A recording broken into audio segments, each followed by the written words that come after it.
আপনারা বলুন? আমরা সারা জীবনের কষ্টের টাকা ব্যাংকে সঞ্চয় রাখছি, আমাদের রাখছি, সেই আমানতের টাকা উঠানোর জন্য দাঁড়ে দাঁড়ে ঘোরা লাগছে। আজ রাস্তায় নেমে আসছি, আপনাদের মাধ্যমে জানাতে চাই ভাই, পৃথিবীর কোনো দেশে কি নজির আছে এরকম যে নিজের টাকা ব্যাংকে রেখে সেই টাকা উঠানোর জন্য রাস্তায় রাস্তায় ঘোরা লাগে? আমরা তো কোনো অনুদানের জন্য আসি নাই, আমরা কোনো বেতন ভাতা বৃদ্ধির জন্য আসি নাই, আমরা সহায়তার জন্য আসি নাই।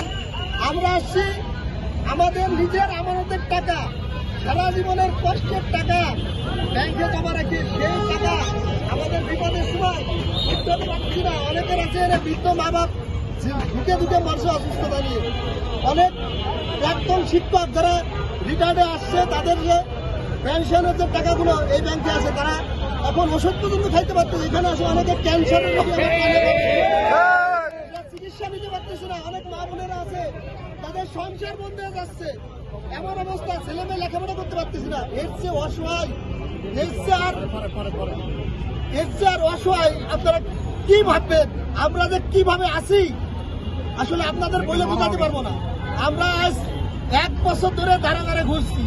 মাননীয় গভর্নর মহোদয় সুন্দর একটা উদ্যোগ দিয়েছে, আমরা স্বাগত জানাই। ধন্যবাদ। কিন্তু উনি আগামী সপ্তাহে সাংবাদিক ভাইরা আপনারা জানেন, আপনাদের মাধ্যমে উনি কনফারেন্স করছে, কিন্তু আগামী সপ্তাহে কবে শেষ হবে আমরা তো নিশ্চয়তা পাচ্ছি না। আমরা আমাদের টাকার নিরাপত্তা চাই, আমাদের দাবিগুলো গেজেট আকারে প্রকাশ করুন, আমাদের বাঁচান। আমরা এখন কি করব বলেন? আমরা সর্বশান্ত হয়ে গেছি, আমরা পথে নামে আসছি, লাস্টে আমরা অসহায়। আমাদের দিকে তাকান, আপনাদের কি কোনো দয়া হয় না আমাদের দিকে? আমরা আজ টাকার জন্য কেন রাস্তায় নামবো? এনে অনেকে আছে ক্যান্সারের রোগী, দাঁড়াইতে পারে না, কয়েকজন মারা গেছে বিনা চিকিৎসায়, সার্টিফিকেটও আছে। এখন আমরা কি করব? আমি নিজেই ভুক্তভোগী, আমার সন্তানের চিকিৎসার জন্য আমি টাকা উঠাইতে পারতেছি না। আমি কয়েকটা দেশে ঘুরছি চিকিৎসার জন্য, জটিল রোগ, জটিল অপারেশন, আমি টাকা তুলতে পারছি না। আমার টাকা ব্যাংকে থাকতে আমার সন্তানকে বিনা চিকিৎসায় মারা যাবে, আপনারা বলেন? আমি বাবা হয়ে কিভাবে সহ্য করবো? বাবার কাছে সন্তানের দায়ভার কি নিবে বলেন আপনারা? আমাদের টাকা দিন, নইলে আমাদের গুলি করে মেরে ফেলুন। আমাদের টাকা দেন, নইলে আমাদের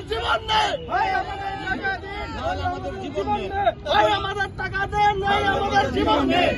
আমাদের মহামান্য প্রধান উপদেষ্টা সাহেব, উনি অর্থনীতিবিদ, উনি মানবতার ভেরিওয়ালা। আমাদের অর্থ উপদেষ্টা, উনি বাংলাদেশ ব্যাংকের সাবেক গভর্নর, বর্তমান যে গভর্নর মহোদয়। আপনারা অর্থনীতিবিদ, আপনারা জানেন আমাদের অসহায়, আমাদের মানুষের কান্না আপনারা শুনতে পান। আপনারা একটু সদয় হন, আমাদের দিকে তাকান, আমাদের দয়া করেন। আমরা করুণা ভিক্ষার জন্য আসিনি, আমাদের টাকা